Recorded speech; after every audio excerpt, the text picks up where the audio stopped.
नमस्कार बच्चों, मैं शशिकांत जांगीड़ आपका स्वागत करता हूं हमारे YouTube channel economics education hub Shashikant sir के चैनल में।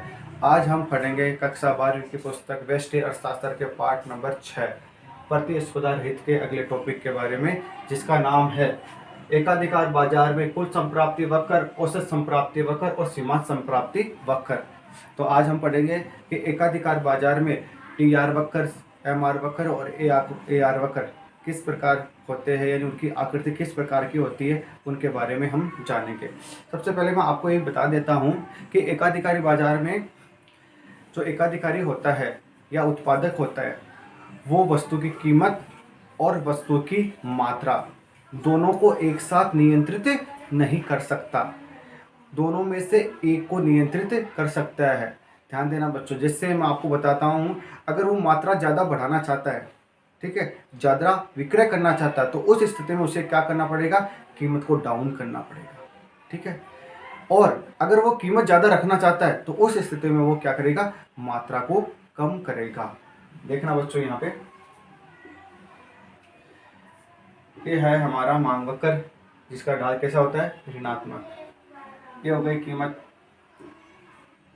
जैसे मान लो एक कीमत है ओपी और मात्रा है ओक्यू, ठीक है। अगर वो अपनी जो वस्तु की मात्रा है वो बढ़ाना चाहता है तो उस स्थिति में उसे क्या करना पड़ेगा, कीमत को डाउन करना पड़ेगा।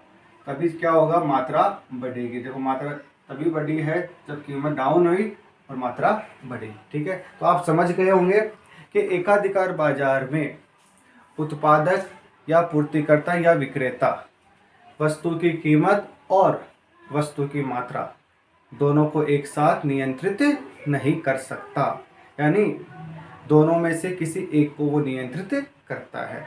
अगर मात्रा बढ़ानी है तो उस स्थिति में कीमत को कम करनी पड़ेगी, या कीमत को ज़्यादा रखना चाहता है तो उस स्थिति में मात्रा कम करनी पड़ेगी, ठीक है। तो मैं आपको लिख के बता देता हूँ, फिर उसके बाद में हम जानेंगे कुल संप्राप्ति, औसत संप्राप्ति या सीमांत संप्राप्ति क्या होती है, फिर उनके वक्रों के बारे में चर्चा करते हैं।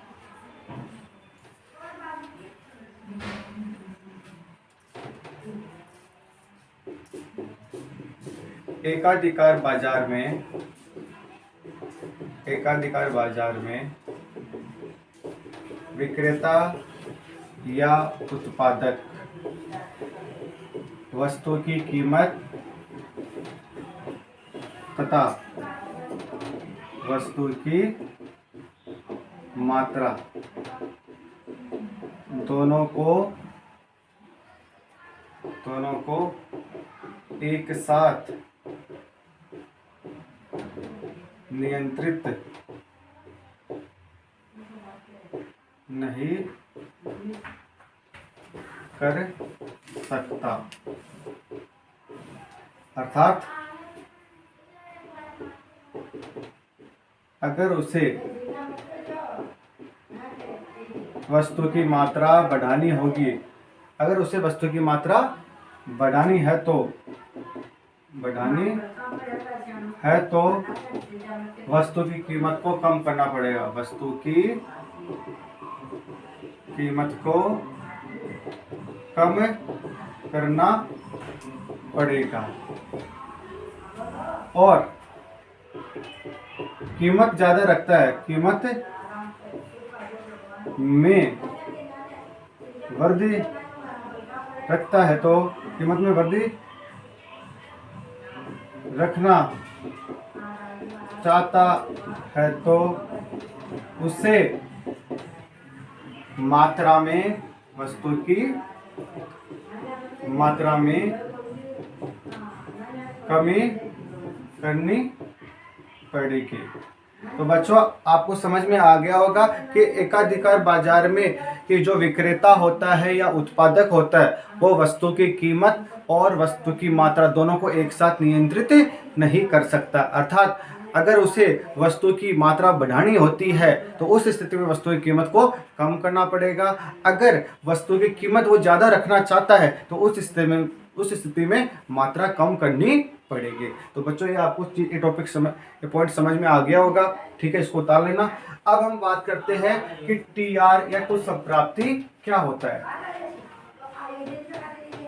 तो ध्यान देना बच्चों, हमने जो हमारा चौथा चैप्टर है, उसमें भी टी आर के बारे में, ए आर के बारे में तथा एम आर के बारे में जाना था। ठीक है, तो आज हम बताएंगे आपको कि वापस एक बार रिपीट कर देते हैं कि टी आर क्या होता है। ठीक है, तो ध्यान देना बच्चों, टी आर कि वस्तु की कीमत तथा वस्तु की मात्रा के गुणनफल के बराबर होता है। यानी वस्तु की कीमत तथा वस्तु की बेची गई मात्रा के गुणनफल के बराबर होता है। यानी टी आर क्या होता है, पी इंटू क्यू होता है। समझना बच्चों, टी आर क्या हो गया कि वस्तु की बेची गई मात्रा तथा वस्तु की कीमत के गुणनफल के बराबर होता है। ठीक है, अब हम बात करते हैं ए आर की। ए आर क्या होता है, जब कुल संप्राप्ति में, ध्यान देना बच्चों, कि जब कुल संप्राप्ति में बेची गई मात्रा का भाग देते हैं तो उस स्थिति में हमें औसत संप्राप्ति प्राप्त होती है। यानी टी आर अपॉन क्यू। देखो बच्चों, मैं इनके सूत्र लिखते जा रहा हूं यहाँ पे। ठीक है, समझना एक एक के डेफिनेशन मैंने आपको उस जब संप्राप्ति वाला जो वीडियो बनाया था उसमें सब कुछ लिखाया हुआ है, यहाँ आपको सिर्फ समझा रहा हूँ। टी आर क्या है, वस्तु की बेची गई मात्रा और वस्तु की बेची गई कीमत का गुणनफल, यानी पी इंटू क्यू होता है। ए आर क्या होता है कि जब कुल संप्राप्ति में बेची गई मात्रा का भाग लगा देते तो हमें ए आर यानी औसत संप्राप्ति प्राप्त होती है। और एम आर क्या होता है कि वस्तु की बेची गई मात्रा कि एक इकाई में परिवर्तन से कुल संप्राप्ति में जो परिवर्तन होता है उसे सीमांत संप्राप्ति कहते हैं। यानी एक इकाई में परिवर्तन से कुल संप्राप्ति में जो परिवर्तन होता है उसे क्या कहते हैं, सीमांत संप्राप्ति कहते हैं। ठीक है, यानी delta T R upon delta Q. तो बच्चों ये आपको समझ में आ गया होगा। ठीक है, अब हम बात करते हैं कि इनके वक्र कैसे बनते हैं। तो इनके वक्र बनाने से पहले मैं आपको एक सारणी के माध्यम से आपको समझाना चाहता हूं कि सारणी के माध्यम से कि वक्र किस प्रकार के बनेंगे। ठीक है, तो ध्यान देना बच्चों, यहां पर मैं एक सारणी बना रहा हूं, यहां पे देखना बच्चों।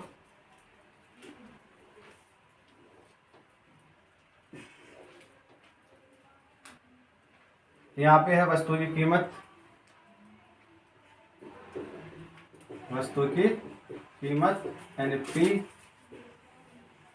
यहाँ है वस्तु की मात्रा क्यू, यहाँ है टी आर, यहाँ है M R, sorry A R, और यहाँ है एम आर। तो देखना बच्चों, जब वस्तु की कीमत 9 रुपये होती है, ध्यान देना बच्चों, जब वस्तु की कीमत 9 रुपये होते हैं उस स्थिति में क्वांटिटी शून्य होती है, कोई उसको खरीदता नहीं है। तो उस स्थिति में टी आर क्या होता है, शून्य होता है। ठीक है, ए आर क्या होगा, 9 होगा, और एम आर क्या होता है, शून्य होगा। ए आर 9 क्यों होगा वो भी मैं बताऊंगा, क्योंकि ए आर, ध्यान देना बच्चों, यहाँ मैं पॉइंट लिख के बताता हूँ कि औसत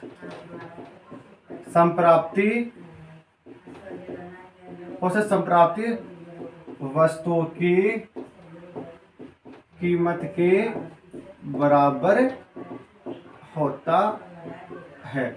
ये नोट कर लेना बच्चों आप कि औसत संप्राप्ति किसके बराबर होता है, वस्तु की कीमत के। ठीक है, एक बात और बता देता हूं मैं, ऐसे प्रश्न ऑब्जेक्टिव में बहुत सी बार पूछे जाते हैं कि वस्तु की कीमत किसके बराबर होती है। तो वस्तु की कीमत एकाधिकार में वस्तु की कीमत औसत संप्राप्ति के बराबर होती है, यानी ए आर बराबर पी होता है।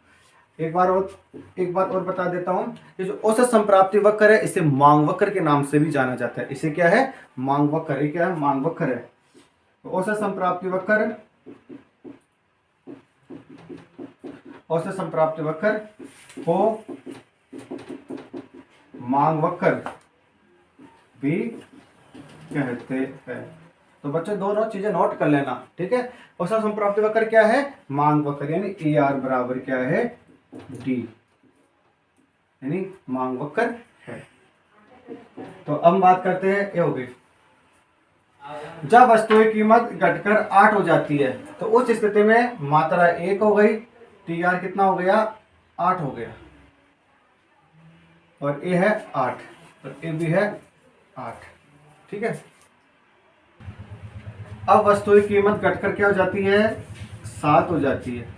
तो मात्रा बढ़कर 2 हो जाएगी, टी आर 14 हो जाएगी। टी आर क्या होता है, पी इंटू क्यू होता है, इसका सूत्र होता है। ई आर क्या होता है, टी आर अपॉन क्यू होता है।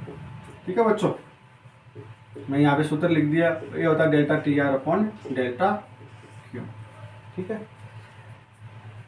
अब ई आर कितना हो जाएगा, 7। ठीक है, 14 में 2 का भाग देंगे तो 7 आ जाएगा। ठीक है, इसी प्रकार एम आर क्या हो जाएगा, 14 में से 8 घटाएंगे तो 6 बच जाएंगे। ठीक है, एक कीमत हो गई 6, मात्रा बढ़ गई 3, ये हो गई 18। ठीक है, ये 6 हो गई और ये 4 हो गई, 5 हो गई, कीमत घटकर मात्रा बढ़कर 4 हो गई, तो ये 20 हो गई और ये 5 हो गई और ये 2 हो गई। मात्रा कीमत घटकर 4 हो गई, मात्रा बढ़कर 5 हो गई, फिर 20 हो गई, फिर 4 हो गई और ये 0 हो गई। कीमत घटकर 3 हो गई, मात्रा बढ़कर 6 हो गई, ये 18 हो गई, तो ये 3 हो गई, ये माइनस में 2 हो गई। 2 कीमत हो गई, ये बढ़कर 7 हो गई, ये 14 हो गई, ये 2 हो गई, तो माइनस में 4 हो गई। कीमत 1 हो गई, ये 8 हो गई और एक 8 हो गई, ये 1 हो गए, तो माइनस के 6 हो गए। तो देखो बच्चों, मैंने क्या बताया अभी थोड़ी देर पहले कि उत्पादक या विक्रेता होता है वो कभी भी दोनों को, यानी वस्तु की कीमत और मात्रा दोनों को एक साथ नियंत्रित नहीं कर सकता। वो दोनों में से एक को नियंत्रित करता है। अगर वो मात्रा बढ़ाना चाहता है, देखो रेखा सारणी में, अगर वो मात्रा बढ़ाना चाहता है तो उसे क्या करनी, मात्रा बढ़ाना चाहता है तो उस स्थिति में उसे क्या करनी पड़ेगी, कीमत में कमी करनी पड़ेगी। देखो कीमत क्या हो रही है, कमी हो रही है, तो मात्रा क्या हो रही है, बढ़ रही है। तो आपके समझ में आ गया होगा कि अगर उससे मात्रा बढ़ानी है तो उसे कीमत में कमी करनी पड़ेगी। अगर वो कीमत बढ़ाना चाहता है तो उस स्थिति में उसे मात्रा कम करनी पड़ेगी। ये बात मैंने अभी जस्ट थोड़ी देर पहले बताई है। और आप टी आर कैसे निकाला वो मैंने बताया, पी इंटू क्यों होता है, ए आर क्या होती है, वस्तु की कीमत होती है, और एम आर क्या होता है, ये वस्तु की इकाई में परिवर्तन से कुल आगम में कुल संप्राप्ति में जो परिवर्तन होता है वो एम आर होता है। तो बच्चों ये सारणी आपके समझ में आ गई होगी, इसको आप नोट कर लेना। अब इस सारणी के अकॉर्डिंग हमें टी आर वक्र, ए आर वक्र और एम आर वक्र बनाएंगे। ठीक है, तो देखना बच्चों, मैं यहां तीनों वक्र बनाऊंगा। ठीक है, यह ध्यान देना बच्चों कि ये मैंने ले लिया है, यहाँ पे वस्तु की कीमत है,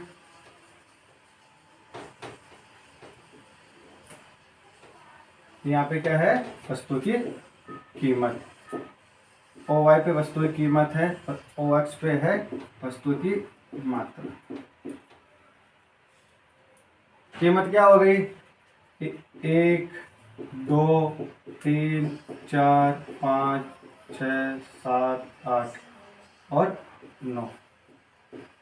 ठीक है, अब हम बात कर रहे हैं कौन से वक्रों की, टी आर वक्रों की, और कीमत के साथ क्या है, टी आर वक्र। ठीक है, टी आर वक्र क्या है, शून्य पे क्या था, मात्रा शून्य थे, तो शून्य था, देखना इधर बच्चों,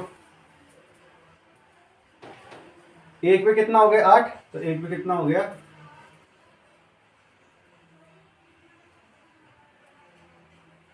यहाँ पे सॉरी, यहाँ पे रेवेन्यू, टोटल रेवेन्यू आएगा, ध्यान देना बच्चों, कीमत नहीं टोटल रेवेन्यू आएगा। तो रेवेन्यू में ले लेता हूँ 20 तक है ना, तो मैंने ले लिया रेवेन्यू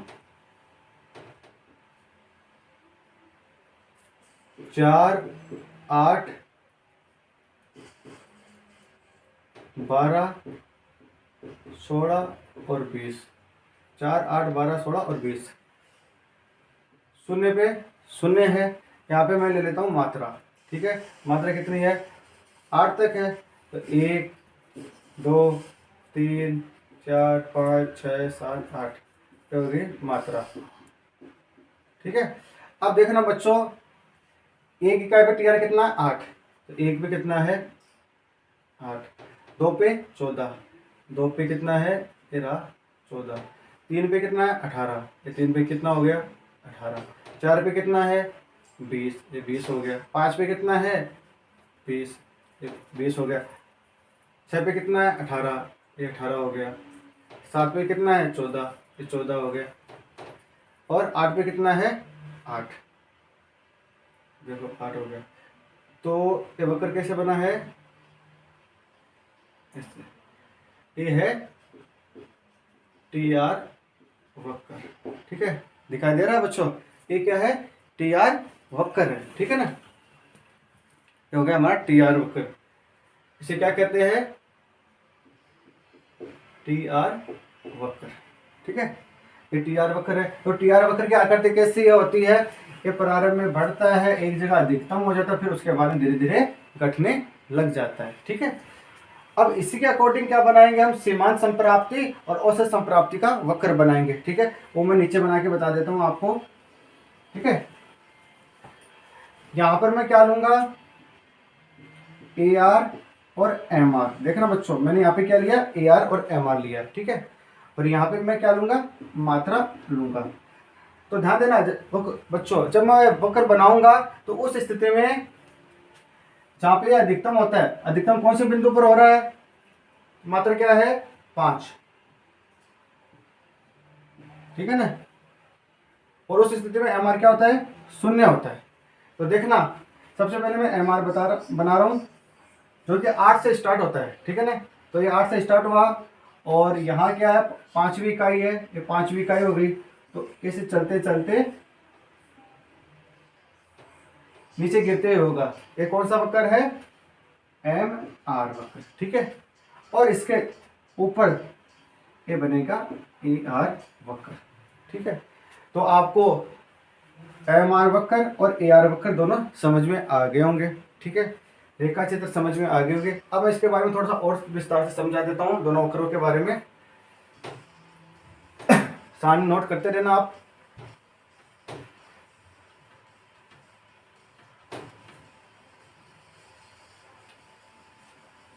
बहुत इजी टॉपिक है, बस थोड़ा ध्यान लगाने की जरूरत है और आपकी समझ में आ जाएगा।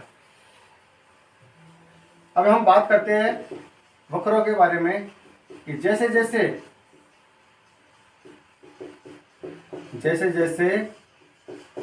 टी आर में वृद्धि होती है तो एम आर गिरता है। देखो एम आर गिर रहा है, तो एम आर में गिरावट होती है। देखो बच्चों, एम आर में क्या हो रही है, गिरावट हो रही है। परंतु एम आर धनात्मक होता है। एम आर यानी सीमांत संप्राप्ति, ठीक है। तो पहला चीज समझ में आ गया कि जैसे जैसे, ध्यान देना बच्चों, जैसे जैसे टी आर में क्या हो रही है, वृद्धि हो रही है। तो जैसे जैसे टी आर में वृद्धि होती है तो उस स्थिति में क्या होती है, एम आर में क्या होती है, गिरावट। देखो एम आर में क्या हो रही है, गिरावट हो रही है, ठीक है। परंतु एम आर क्या होता है, धनात्मक होता है। एम आर धनात्मक होता है, सारणी भी देख लेना, उसमें भी क्या है, धनात्मक है, ठीक है। ये तो हो गई पहली बात। दूसरी बात, जब टी आर अधिकतम होता है, ध्यान देना बच्चों, टी आर अधिकतम होता है तो एम आर 0 होता है, 0 होता है। तो देखना बच्चों, रेखा चित्र में टी आर इस बिंदु पर क्या है, अधिकतम, यानी 5वीं इकाई पर अधिकतम है। तो उस स्थिति में क्या होता है, एम आर 0 होता है, ठीक है। जब टी आर में गिरावट होती है, टी आर में गिरावट होती है तो एम आर ऋणात्मक होता है, ठीक है। समझना बच्चों, जब टी आर में क्या हो रही है, गिरावट यानी कमी आ रही है। तो उस स्थिति में जो एम आर है वो क्या हो जाता है, शून्य से नीचे चला जाता है। तो इस स्थिति में क्या होता है, एम आर ऋणात्मक हो जाता है। तो जो तीनों पॉइंट है वो आपके अच्छे से समझ में आ गए होंगे। ठीक है, अब हम बात करते हैं सीमांत संप्राप्ति, सीमांत संप्राप्ति और कीमत लोच में संबंध। देखो यहाँ क्या है, एम आर और कीमत लोच में क्या है, संबंध है, यानी सीमांत संप्राप्ति और कीमत लोच में संबंध। ध्यान देना बच्चों, जब सीमांत संप्राप्ति, ध्यान देना बच्चों, जब सीमांत संप्राप्ति धनात्मक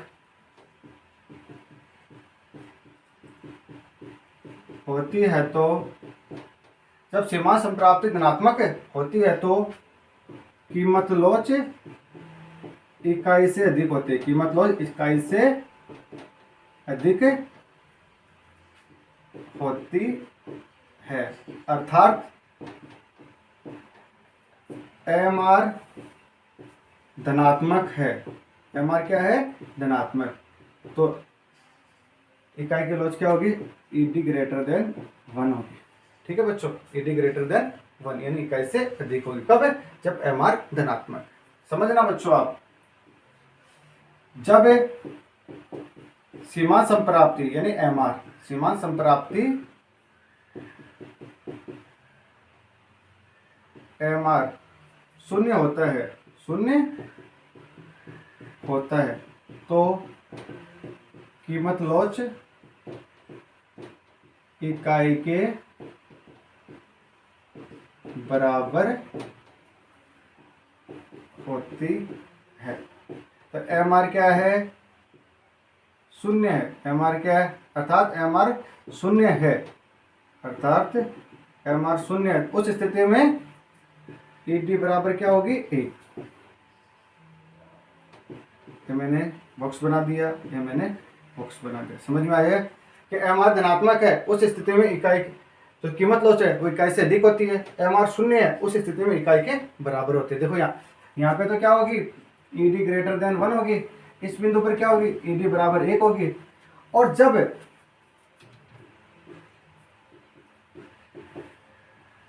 सीमांत संप्राप्ति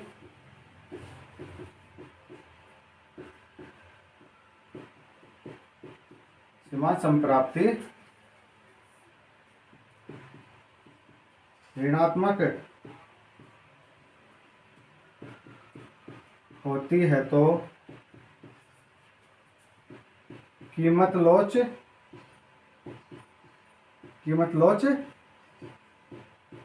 इकाई से कम होती है। अर्थात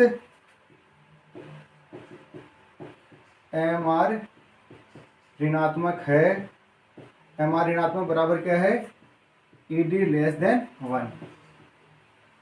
तो बच्चों रेखा चित्र में ऋणात्मक वहाँ क्या हो जाएगी, ई डी लेस देन 1 हो जाएगी। ठीक है, तो मेरे हिसाब से बच्चों आज का जो टॉपिक है कि एकाधिकार बाजार में कुल संप्राप्ति वक्र, सीमांत संप्राप्ति वक्र और औसत संप्राप्ति वक्र, तीनों को मैंने आपको अच्छी से रेखा चित्र के माध्यम से समझा दिया। ठीक है, अब देखो एक और बात बता देता हूं कि जब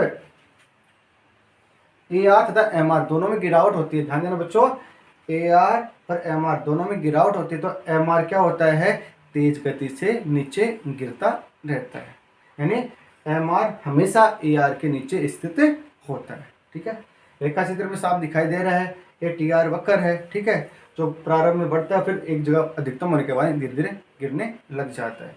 और मैंने यहाँ पर सीमांत संप्राप्ति और लोच के बारे में भी आपको संबंध दर्शा दिया है। ठीक है, तो आप ये चीजें नोट करते रहता है। कभी कभी क्या होता है, सीमांत संप्राप्ति यानी एम आर और कीमत लोच में भी संबंध पूछा जाता है। तो एकदम इजी है कि जब सीमांत यानी एम आर धनात्मक है तो मान की लोच इकाई से अधिक, एम आर शून्य है तो इकाई के बराबर, और एम आर ऋणात्मक है तो इकाई से कम। ठीक है, और इनके बारे में समझ बता दें। TR बढ़ता है तो ये धनात्मक होता है, परंतु गिरता हुआ होता है। अधिकतम होता है तो ये हमारा शून्य हो जाता है, और नीचे गिरता है तो उस स्थिति में क्या होता है, ऋणात्मक हो जाता है।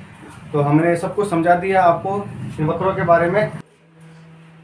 तो आज का वीडियो अच्छा लगा तो चैनल को सब्सक्राइब कीजिए, बेल के आइकॉन को दबाइए, जिससे हमारे जो इकोनॉमिक्स से संबंधित आने वाले वीडियो वो आप तक पहुंचाए। लाइक कीजिए और अधिक से अधिक शेयर कीजिए। धन्यवाद।